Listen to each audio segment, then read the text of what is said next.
মেয়েরা কি রাতে চুল ছেড়ে দিয়ে ঘুমাতে পারবে? মাথার চুল কালার করা সম্পর্কে ইসলামের শরীয়ত কি বলে? পারফিউম ব্যবহার করা মহিলাদের জন্য হারাম, কিন্তু বাইরে যাওয়ার পর অনেকের ঘামের গন্ধ আসে, এটা অনেকের অসুবিধা হয়, সেক্ষেত্রে করণীয় কি? স্বামী যদি স্ত্রীকে লক্ষ্মী বলে ডাকে, এতে কি গুনাহ হবে? নামাজ অবস্থায় ওযু চলে যেতে চায়, এমন অবস্থায় ওযু আটকে রেখে নামাজ আদায় করা যাবে কি? ওযুর সময় মাথায় ওড়না থাকা কি বাধ্যতামূলক? 4 রাকাত নামাজের বদলে 3 রাকাত পরে সালাম ফিরালে কি করণীয়? এটা পরে মনে পড়েছে। মৃত ব্যক্তির লাশ, বিশেষ করে মহিলার লাশকে ভিডিও কনফারেন্সের মাধ্যমে দূর দূরান্তের আত্মীয় স্বজনকে দেখানো যাবে? দাঁড়িয়ে পেশাব করলে কি গোসল করা ব্যতীত নামাজ হবে না? ওযুর পরে ভেসলিন, গ্লিসারিন ইত্যাদি ব্যবহার করলে ওযু বা নামাজের কোনো ক্ষতি হবে কি? স্বামীকে খুশি করার জন্য ফর্সা হওয়ার ক্রিম ব্যবহার করা যাবে কিনা? আর বিলম্ব না করে চলুন আমরা প্রবেশ করি আপনাদের প্রশ্নগুলোর উত্তর দেওয়ার পালায়। নাইমা সুলতানা আপনি লিখেছেন, ওযু করার পর সাবান ব্যবহার করলে ওযু হয় কিনা? ওযু হবে, কোনো অসুবিধা নেই। সাবানের ব্যবহার করলে ওযু ভঙ্গের কোনো কারণ হয় না। অ্যাঞ্জেল রুমি আপনি লিখেছেন, চোখে কাজল বা আইলাইনার ব্যবহার করে নামাজ পড়লে নামাজ হবে কিনা? নামাজ হয়ে যাবে। মোহাম্মদ আরাদ আব্দুল্লাহ আপনি জানতে চেয়েছেন, দাঁড়িয়ে পেশাব করলে কি গোসল করা ব্যতীত নামাজ হবে না?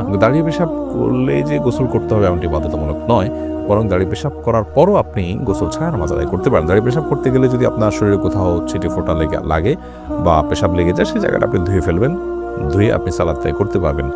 আর দাঁড়িয়ে পেশাব করাটা অনুচিত, অনুত্তম, ভালো নয়, মাকরুহ কাজ। নবী করিম সাল্লাল্লাহু আলাইহি ওয়াসাল্লাম সচরাচর দাঁড়িয়ে পেশাব করতেন না। এমনি সাকিব মাতব্বর লিখেছেন, নামাজ অবস্থায় ওযু চলে যেতে চায়, এমন অবস্থায় ওযু আটকে রেখে নামাজ আদায় করা যাবে কি? অবশ্যই আটকে রেখে আদায় করা যাবে, তবে স্বাভাবিক অবস্থায় ওযু আটকে রেখে তারপরে ওই ওযু দিয়ে নামাজ পড়া উচিত নয়। তবে নামাজের মধ্যে যদি আপনার ওযু ভাঙার বা পেশাব পায়খানা বেগ হয়, তাহলে সে বা বায়ু নির্গত হওয়ার বেগ হয়, তাহলে সেটাকে আটকে রেখে সালাত কমপ্লিট করা যেতে পারে, যেহেতু সালাত কমপ্লিট করা আল্লাহর কর্তৃক নির্দেশিত। আল্লাহ বলেছেন। নুসরাত কবির উর্মি আপনি লিখেছেন, ওযুর পরে ভেসলিন, গ্লিসারিন ইত্যাদি ব্যবহার করলে ওযু বা নামাজের কোনো ক্ষতি হবে কি? না, ওযু বা সালাত ভঙ্গের সুনির্দিষ্ট কারণ আছে, সেই কারণগুলো না পাওয়া গেলে ওযু বা সালাত ভঙ্গ হবে না। বিধায় ভেসলিন বা গ্লিসারিন ইত্যাদি ব্যবহার করলে ওযু নষ্ট হবে না, সালাতের কোনো অসুবিধা হবে না, কারণ এগুলোর ফলে ওযু ভঙ্গের কোনো কারণ পাওয়া যায় না।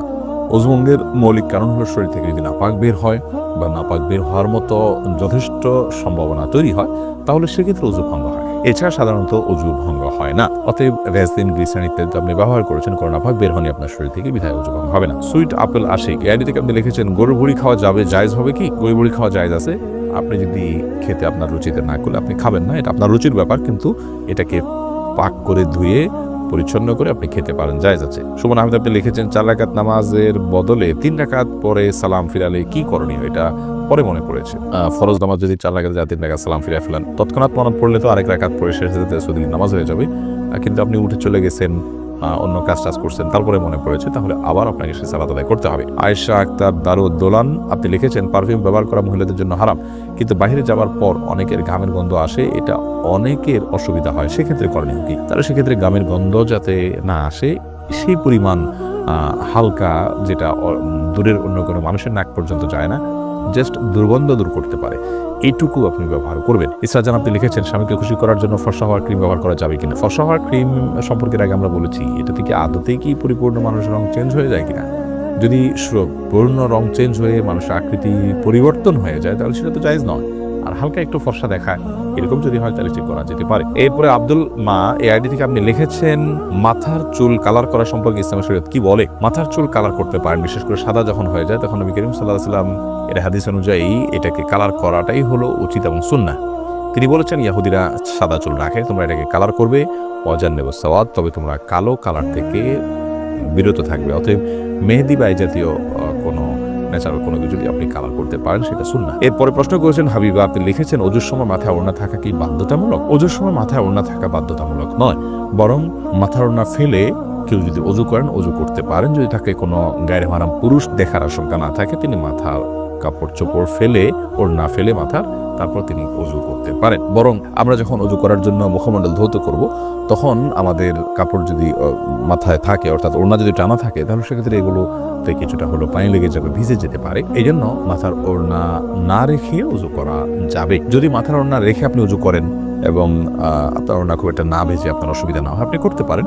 মাসা করার ক্ষেত্রে আপনাকে মাথার কাপড়ের নিচ দিয়ে মাসা করতে হবে, কারণ মাথার ওড়নার উপর দিয়ে মাসা করলে সে মাসা বিশুদ্ধ হবে না। এটাই হলো জমহুর এবং বেশিরভাগ ওলামা ইকরাম, ফুকাহা ইকরামের মত। খোলাসা কথা হলো যে মাথায় ওড়না থাকা এটা বাধ্যতামূলক নয়, বরং মাথায় ওড়না না রেখে উযু করা যাবে। আর যদি ওনা রেখে উযু করতে পারেন আপনি, তবে মাসা করতে হলে অবশ্যই ওনার নিজ দিয়ে আপনাকে করতে হবে। এরপর আশিক রহমান আপনি লিখেছেন, মৃত ব্যক্তির লাশ, বিশেষ করে মহিলার লাশকে ভিডিও কনফারেন্সের মাধ্যমে দূর দূরান্তের আত্মীয় স্বজনকে দেখানো যাবে। মৃত ব্যক্তির লাশ যদি নিজের কোনো আত্মীয় স্বজনকে দেখান দূরের, আর মৃত ব্যক্তি মহিলা হয়, যাকে দেখাচ্ছেন তিনি যদি তার মাহারাম হয়, তাহলে দেখালে গুনাহ হবে না। তবে সেটাকে ভিডিও করে রাখা, ছবি তুলে রাখা অবশ্যই অনুচিত কাজ, কারণ মৃত্যুর পর মানুষের আকৃতিতে অনেক সময় পরিবর্তন হয়, কিছুটা বিকৃতি ঘটে থাকে।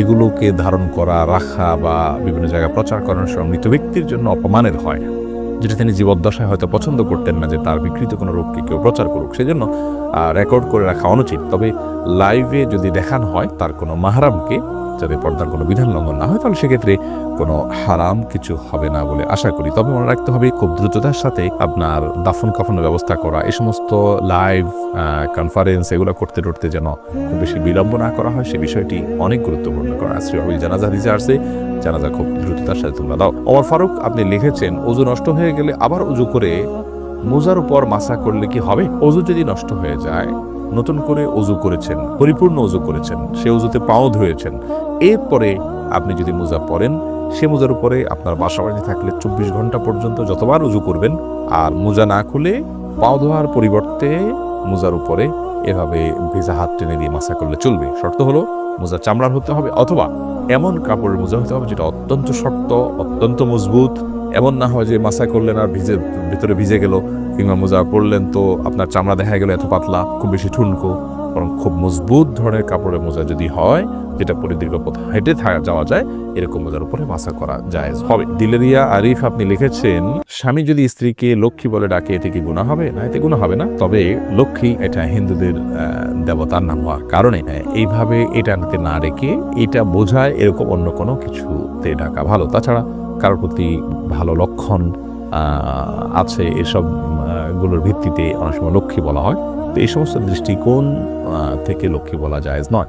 এমনিতেই আপনার আদর করে কেউ লক্ষ্মী বলে ফেললো, ওইরকম কোনো দৃষ্টিভঙ্গি তার নাই বা মাথায়ও তার সেটি নাই, তাহলে সেক্ষেত্রে তিনি গুনাহগার হবেন, ব্যাপারটি সেরকম নয়। তবে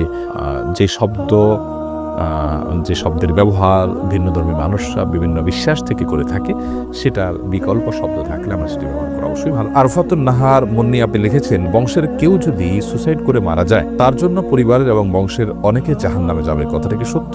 আর যারা সুসাইড করবে তারা কি কখনো জান্নাতে যেতে পারবে না? অবশ্যই পারবে, যদি আল্লাহ তাআলা তাদেরকে মাফ করেন। তবে সুইসাইড করাটা গুনাহ, কবিরা গুনাহ, অপরাধ কর্ম করতে করতে মারা গেলেন, এই বিষয়টি অত্যন্ত জঘন্য এবং গর্হিত। আল্লাহ চাইলে তাকে মাফ করতে পারেন। আর কেউ সুইসাইড করে মারা গেলে তার পরিবারে কেউ জান্নাতে যাবে না, সবাই জাহান্নামে যাবে, এটি একেবারেই অনর্থক কথা। কারণ আল্লাহ তাকে কোরআন করে বলেছেন, ওয়াল্লা তাজিরু ওয়াজিরাতুন ভিজরা উখরা, একজনের পাপের বোঝা অন্যজন কখনো বহন করবে না, আল্লাহ তাআলা এটি কাউকে চাপিয়ে দেন না। বিধায় এই কথা সত্য নয়। এমনি কামরুজ্জামান রনি লিখেছেন, মেয়েরা কি রাতে চুল ছেড়ে দিয়ে ঘুমাতে পারবে? কোনো